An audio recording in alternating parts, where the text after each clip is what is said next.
नमस्कार, KP news 24/7 के bulletin में आप सभी का स्वागत है। मैं हूं पूजा आपके साथ। चलिए सबसे पहले देखते हैं मुख्य समाचार। कर्नाटक सरकार के खिलाफ गुस्से की नई लहर, दावणगेरे तालुका बंद, फूड वर्कर्स विरोध करने के लिए सड़कों पर उतरे। कर्नाटक के मुख्यमंत्री सिद्धरामैया की पत्नी पार्वती की बिगड़ी तबीयत, अस्पताल में कराया गया भर्ती। बेंगलुरु मेट्रो स्टेशन को बम से उड़ाने की धमकी, आरोपी अपनी तलाकशुदा पत्नी को मेट्रो स्टाफ के द्वारा प्रताड़ित किए जाने से नाराज। डॉक्टर शाहीन शाहिद के मिशन काफी, 14 से 18 साल की मुस्लिम लड़कियों और तलाकशुदा महिलाओं को मुजाहिद जंगजूस बनाने की साजिश का खुलासा। तमिलनाडु में एसआईआर का बहिष्कार, बढ़ते तनाव और वर्कलोड को लेकर कर्मचारियों का फूटा गुस्सा। हरियाणा के नूह में शादी में हंगामा, स्टेज पर नाच रही महिला डांसर बिल्ली को युवक ने सबके सामने जड़े ताबड़तोड़ थप्पड़।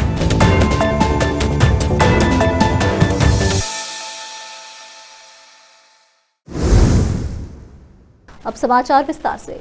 कलबुर्गी जिले के कमलापुर तालुके के कलमूड़ गांव में श्री श्री श्री दत्त दिगंबर माणिकेश्वर मंदिर में लोगों की भलाई के लिए 19 से 24 नवंबर तक अतिरुद्र महायज्ञ होगा। सोमवार को कमलापुर के सोनत में शरण शंकरलिंग आश्रम के प्रमुख श्री श्री श्री अभिनव बालयोगी अभिनव शरण शंकरलिंग महाराज ने एक प्रेस मीट में कहा कि देश की खासियत, विरासत, संस्कृति को बचाने और लोगों की भलाई के लिए करीब 121 ऋत्विजों ने अतिरुद्र यज्ञ और 108 हवन कुंडों का आयोजन किया।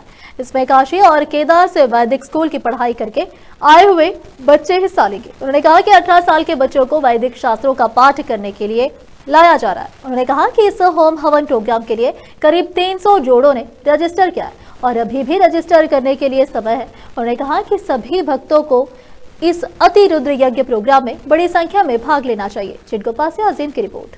देश विदेश और स्थानीय समाचारों के लिए चैनल को लाइक, शेयर और सब्सक्राइब करना ना भूलें। गन्ना किसानों के विरोध के बाद राज्य सरकार ने अब एक और किसान विरोध को तेज कर दिया। Food vendor support price scheme के तहत धान और मक्का के लिए परचेज सेंटर खोलने की मांग को लेकर सड़कों पर उतर रहा है। विरोध तेज होता जा रहा है और दावणगेरे जिले के होन्नली और न्यायमाटी तालुकों को बंद कर दिया गया। पूर्व मंत्री एमपी रेणुकाचार्य और किसान संगठनों ने होन्नली और न्यायमती तालुकों में बंद का आह्वान किया है और किसान विरोध करने के लिए सड़कों पर उतर रहे हैं। उन्होंने न्यायमती शहर में टायरों में आग लगाकर अपना गुस्सा निकाला है। इस विरोध प्रदर्शन का नेतृत्व पूर्व मंत्री एमपी रेणुकाचार्य कर रहे हैं। केंद्र सरकार ने पहले ही मक्के के लिए 2400 रुपए का सपोर्ट प्राइस घोषित कर दिया। हालांकि अनाज बेचने वालों का आरोप है कि राज्य सरकार ने अभी तक मक्का खरीदने का सेंटर शुरू नहीं किया है। कर्नाटक के मुख्यमंत्री सिद्धरामैया की पत्नी पार्वती की तबीयत बिगड़ गई है और उन्हें तुरंत अस्पताल में भर्ती कराया गया है। पार्वती, जो हमेशा पब्लिक लाइफ से दूर रहती है और मैसूर में सादा जीवन जीती है, अब अचानक फेफड़ों की समस्या से जूझ रही है और उन्हें आगे के इलाज के लिए बेंगलुरु के एक अस्पताल में भर्ती कराया गया है। इस खबर से जाहिर है कि सीएम के करीबी लोगों और फैंस में चिंता बढ़ गई है। सीएम की पत्नी को फेफड़े की समस्या हो रही थी और उनका इलाज बेंगलुरु के शेषाद्रिपुरम के अपोलो हॉस्पिटल में चल रहा है। सिद्धरामैया, जो अभी दिल्ली से लौट ही रहे थे, अपनी पत्नी की बीमारी के बारे में सुनते ही जल्दी से एयरपोर्ट पहुंचे। बेंगलुरु पहुंचते सीएम सीधे उस हॉस्पिटल जाएंगे जहां उनकी पत्नी पार्वती भर्ती है। यतीन्द्र सिद्धरामैया पहले से ही अपनी मां की देखभाल के लिए हॉस्पिटल में, उनके मां की सेहत स्थिर है। उन्हें सांस की दिक्कतों की वजह से भर्ती कराया गया था। उनके फेफड़ों में पानी भर गया था। आईसीयू में इलाज जारी है। चिंता की कोई बात नहीं है। उन्होंने बताया कि दिल्ली से लौटने के बाद उनके पिता भी आएंगे। Bengaluru metro rail corporation limited को बम से उड़ाने की धमकी मिली है। बीएमआरसीएल को एक ईमेल के जरिए यह धमकी दी गई है। विल्सन गार्डन पुलिस ने इस मामले में एफआईआर दर्ज कर जांच शुरू कर दी है। पुलिस ने बताया कि 14 नवंबर को रात करीब 11:30 बजे धमकी भरा ईमेल आया, जिसके बाद बेंगलुरु मेट्रो द्वारा पुलिस से इसकी शिकायत दर्ज कराई गई। मीडिया रिपोर्ट्स के अनुसार ईमेल में कहा गया है कि मेरी तलाकशुदा पत्नी को मेट्रो स्टाफ के द्वारा प्रताड़ित किया जा रहा है। मैं तुम्हारे एक मेट्रो स्टेशन को बम से उड़ा दूंगा। मुझे आतंक की जैसा महसूस हो रहा है। खासकर कन्नड़ लोगों के प्रति अब पुलिस ईमेल भेजने वाले का पता लगाने में जुटी हुई है।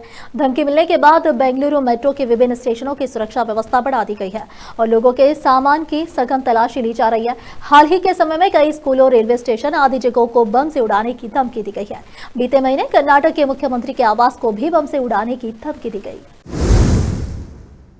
और फिलहाल एक छोटा सा break.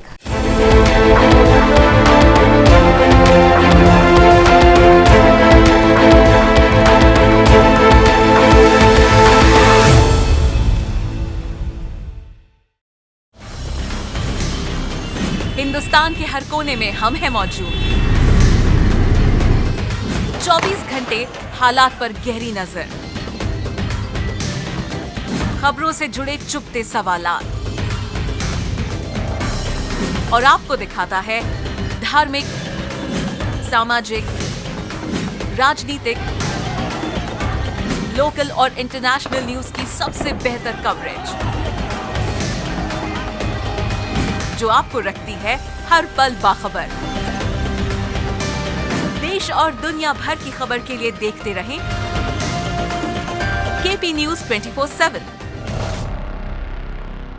Noor education trust Bidar की ओर से चलाया जाने वाला नूर एमएड और BEd college Bidar, recognized by NCTE Delhi, affiliated to Bidar University, Bidar. Admissions open for the academic year 2025 to 26.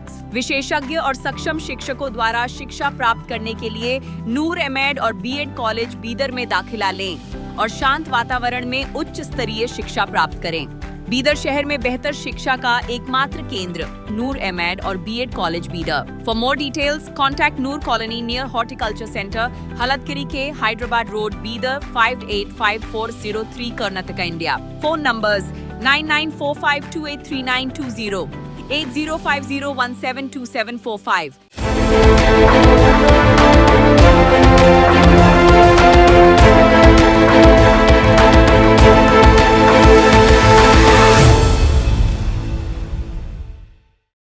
के बाद आप सभी का स्वागत है। आइए देखते देश के अन्य समाचार। एमएलसी कविता का केसीआर के पैसे से भुगतान होना ही बीआरएस पार्टी के लिए लगी हुई बदकिस्मती है। यह कहते हुए जहीराबाद के विधायक के माणिक राव ने कविता पर तंज कसा। कविता के ताजा सियासी बयान पर नाराजगी जताते हुए बीआरएस में चल रहे विरोध के बीच के बयान सियासी हलकों में काफी चर्चा का विषय बन गया। जहीराबाद के विधायक के माणिक राव ने हाल ही में एमएलसी कविता के दिए बयान को सख्त अल्फाज में रद्द कर दिया। माणिक राव का कहना है कि कविता का रवैया और उनके आरोप पार्टी की बदनामी का कारण बन रहा है। उन्होंने कहा कि जनता ने कविता को पहचाना भी तो केसीआर, केटीआर और हरीश राव की वजह से। शराब मामला में फंसने के मामले में भी शायद समझ नहीं आई। बीआरएस पार्टी पर शनि जैसी मुसीबतें भी कविता ही लेकर आई। तुम्हें लोगों ने इसलिए इज्जत दी कि तुम केसीआर की बेटियों। एमपी का चुनाव जीतना भी पार्टी का दिया हुआ एहसान ही था, कहते हुए वो सख्त नजर आए। उन्होंने कहा कि माता पिता का अपमान जैसी बातें कहना उचित नहीं है, बोलने से पहले सोचना चाहिए। जहीराबाद से मोहम्मद नेमुतुल्लाह की रिपोर्ट। देश विदेश और स्थानीय समाचारों के लिए चैनल को लाइक, शेयर और सब्सक्राइब करना ना भूलें। కేసీఆర్ గారి యొక్క కూతురు అంటే కవిత గారు కేసీఆర్ని కన్న తండ్రిని, అదేవిధంగా సొంత అన్నని హరీష్ రావు గారి మీద చేసినటువంటి ఈ యొక్క మాటలు మేమంతా ఖండిస్తూ ఉన్నాం. నిజంగా నువ్వు ఏదైతే ఆ కన్నతల్లి కడుపులో పుట్టినవో నువ్వు బీఆర్ఎస్ పార్టీకి పట్టిన దరిద్రమని చెప్పక తప్పదు. నీ దరిద్రం వల్లే, నీ వల్లే మా పార్టీ ఇంత విచ్ఛిన్నమవుతున్నది. నువ్వు ప్రజలందరూ కూడా ఎక్కడ दिल्ली के लाल किला के पास हुए धमाके की जांच में राष्ट्रीय जांच एजेंसी एनआईए ने बड़ा खुलासा किया है। इस मामले में गिरफ्तार महिला डॉक्टर शाहीन शाहिद ने मुस्लिम तलाकशुदा महिलाओं और 14 से 18 साल की किशोरियों को मानव बम बनाने की योजना बनाई थी। व्हाट्सएप चैट से मिले सबूतों में कोडवर्ड मुजाहिद जंगजू का इस्तेमाल हुआ है। इस पूरे ऑपरेशन का नाम था मिशन काफिर। जानते हैं पूरी कहानी। जांच एजेंसियों को शाहीन के फोन और व्हाट्सएप चैट से पता चला है कि वो खास तौर पर मुस्लिम लड़कियों और महिलाओं को टारगेट कर रही थी। उसकी नजर दो तरह की महिलाओं पर थी। पहला जो तलाकशुदा या अपने पति बच्चों से दूर रहने वाली महिलाएं, दूसरी बात जो 14 से 18 साल की लड़कियां हैं जिनका ब्रेन वॉश आसानी से किया जा सके। इनको मानव बम बनाने की पूरी तैयारी थी। तमिलनाडु में राजस्व विभाग संघों के महासंघ ने राज्य में वोटर लिस्ट को लेकर चल रहे विशेष गहन पुनर्निरीक्षण एसआईआर का बहिष्कार करने का ऐलान किया है। महासंघ का आरोप है कि यह प्रक्रिया पर्याप्त प्लानिंग, जनशक्ति समर्थन और फाइनेंशियल अलोकेशन के बिना शुरू कर दी गई। यह फैसला ऐसे वक्त पर आया है जब तकरीबन 70,000 रेवेन्यू डिपार्टमेंट के कर्मचारी, जिनमें पोलिंग स्टेशन ऑफिसर्स भी शामिल है, उन्होंने अधिक वर्कलोड और बढ़ते मानसिक तनाव की शिकायत कर रहे हैं। महासंघ ने अपने बयान में कहा कि चुनाव विभाग ने बिना proper training, additional staff support या लॉजिस्टिकल अरेंजमेंट के राजस्व कर्मचारियों पर अचानक एसआईआर का काम थोप दिया है। महासंघ ने कहा कि सभी स्तरों पर अधिकारी भारी दबाव और मानसिक तनाव का सामना कर रहे हैं। हमने राहत की मांग करते हुए मुख्य निर्वाचन अधिकारी से औपचारिक अपील भी कर दी है, लेकिन स्थिति और बिगड़ती ही जा रही है। संघों ने आगे आरोप लगाया कि कई जिला कलेक्टर समीक्षा बैठकों की आड़ में जूनियर ऑफिसर्स को परेशान और धमका रहे, जिससे क्षेत्रीय कर्मचारियों में आक्रोश बढ़ रहा है। इसके विरोध में महासंघ ने मंगलवार 18 नवंबर 2025 से एसआईआर प्रक्रिया का पूर्ण बहिष्कार करने की घोषणा की। एक तरफ पिछले दिनों दिल्ली में हुए ब्लास्ट को लेकर धरपकड़ और जांच का दौर चल रहा है। इसी बीच आज दिल्ली के 2 सीआरपीएफ स्कूलों और कोर्ट को बम से उड़ाने की धमकी मिली है।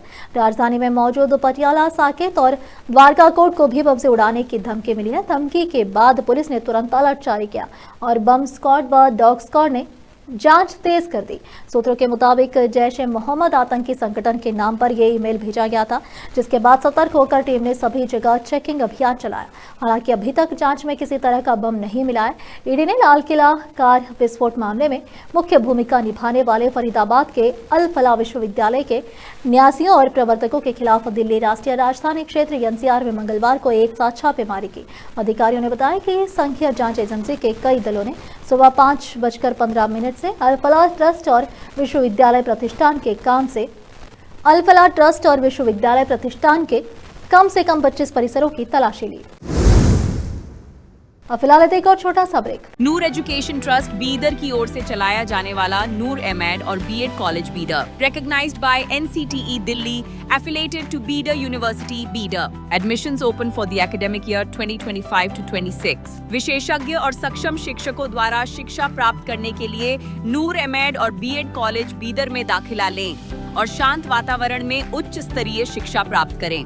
बीदर शहर में बेहतर शिक्षा का एकमात्र केंद्र नूर एमएड और BEd college Bidar. For more details contact Noor colony near horticulture centre, Halatgiri के Hyderabad road, Bidar 585403 Karnataka, India. Phone numbers 9945283920, 8050172745। Break के बाद आप सभी का स्वागत है। ये देखते देश के अन्य समाचार। हरियाणा के नो मेवात के तावड़ो मंडल के गांव पचगांव में रविवार देर रात एक शादी से पहले आयोजित डांस कार्यक्रम के दौरान हंगामा हो गया। स्टेज पर डांस कर रही एक महिला डांसर बिल्ली के साथ अश्लील हरकत और छेड़खानी की कोशिश करने पर महिला ने विरोध जताया तो नशे में धुत युवक भड़क गया और उसने महिला के मुंह पर लगातार थप्पड़ बरसाने शुरू कर दिए। वीडियो में साफ दिख रहा है कि पहले युवक स्टेज पर चढ़ता है और महिला डांसर के साथ अभद्रता करता है। महिला ने तुरंत प्रतिक्रिया देते हुए युवक को थप्पड़ मार दिया। इसके बाद युवक आग बबूला हो गया और उसने महिला पर ताबड़तोड़ थप्पड़ जड़ने शुरू कर दिए। देखते ही देखते मौके पर मौजूद भीड़ बेकाबू हो गई और लाठी डंडों से एक दूसरे पर हमला होने लगा। माहौल में अफरा तफरी मच गई। आखिरकार कुछ युवकों ने किसी तरह महिला डांसर को बचाकर वहां से निकाला। प्रवर्तन निर्देशालय ईडी ने मंगलवार 18 नवंबर सुबह दिल्ली के ओखला स्थित अल फलाह ट्रस्ट और फरीदाबाद की अल फलाह यूनिवर्सिटी से जुड़े 24 ठिकानों पर छापा मारा। यह कार्रवाई मनी लॉन्ड्रिंग पीएमएलए से जुड़े एक मामले के तहत की गई है। जांच एजेंसी को संदेह है कि यूनिवर्सिटी और उससे जुड़े मालिकों और प्रबंधन ने बड़े पैमाने पर वित्तीय गड़बड़ियों को अंजाम दिया है। इसी वजह से उनके ठिकानों पर दस्तावेज और डिजिटल साक्ष्यों की तलाश की जा रही है। सूत्रों के अनुसार ईडी ने मंगलवार सुबह अल फलाह ट्रस्ट के ओखला स्थित मुख्य दफ्तर, यूनिवर्सिटी कैंपस और प्रबंधन से जुड़े लोगों के निजी घरों सहित कई लोकेशंस पर एक साथ छापेमारी की। दिल्ली के जामिया नगर और ओखला विहार से लेकर फरीदाबाद के सेक्टर 22 स्थित यूनिवर्सिटी कैंपस तक ईडी की कई टीमें तड़के से ही तैनात है। आखिर में फिर एक बार देखते हैं मुख्य समाचार। कर्नाटक सरकार के खिलाफ गुस्से की नई लहर। दावणगेरे तालुका बंद, फूड वर्कर्स विरोध करने के लिए सड़कों पर उतरे। कर्नाटक के मुख्यमंत्री सिद्धरामैया की पत्नी पार्वती की बिगड़ी तबीयत, अस्पताल में कराया गया भर्ती। बेंगलुरु मेट्रो स्टेशन को बम से उड़ाने की धमकी। आरोपी अपनी तलाकशुदा पत्नी को मेट्रो स्टाफ के द्वारा प्रताड़ित किए जाने से नाराज। डॉक्टर शाहीन शाहिद के मिशन काफी। 14 से 18 साल की मुस्लिम लड़कियों और तलाकशुदा महिलाओं को मुजाहिद जंगजूस बनाने की साजिश का खुलासा। तमिलनाडु में एसआईआर का बहिष्कार। बढ़ते तनाव और वर्क लोड को लेकर कर्मचारियों का फूटा गुस्सा। हरियाणा के नूह में शादी में हंगामा, स्टेज पर नाच रही महिला डांसर बिल्ली को युवक ने सबके सामने जड़े ताबड़तोड़ थप्पड़।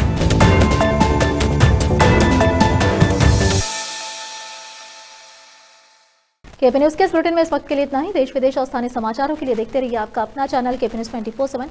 अधिक जानकारी के लिए चैनल को लाइक, शेयर और सब्सक्राइब करना ना भूलें। धन्यवाद।